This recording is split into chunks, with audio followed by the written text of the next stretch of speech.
નમસ્કાર, હું તમારો નીલકંઠ ભગત. આજે મારે વાત કરવી છે એપીજે અબ્દુલ કલામ વિશે.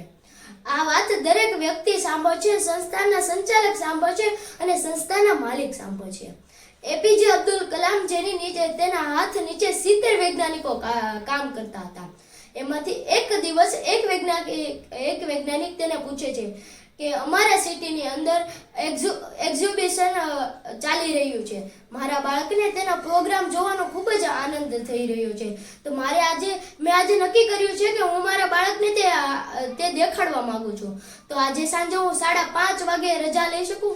ત્યારે એપીજે અબ્દુલ કલામ કહે છે, એબ્સોલ્યુટલી, તમે લઈ જ શકો ને.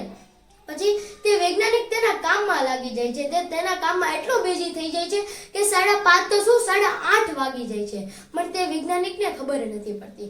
અચાનક તેની નજર ઘડિયાળ તરફ જાય છે અને ઘડિયાળમાં જોયું તે તો 8:30 વાગી ગયા હતા. પછી નીચે કર્મચારી પાસેથી રજા લઈને તે પોતાના ઘરે જાય છે.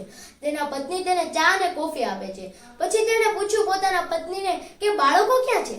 ત્યારે તેણે જવાબ આપ્યો કે એપીજે અબ્દુલ કલામ તેને 5:30 વાગ્યાના તેને આ કાર્યક્રમ જોવા લઈ ગયા છે. આ આપણા એપીજે અબ્દુલ કલામ હતા. અમુક સંસ્થાના માલિક પોતાના કર્મચારીઓને રજા પણ નથી આપતા. ભલે તેને રજા ન આપો, તેને પ્રોગ્રામ દેખાડવા ન લઈ જાઓ, પરંતુ તે કર્મચારીને પત્ની છે, તેના છોકરાઓ છે, તેની સામું તો જોવો.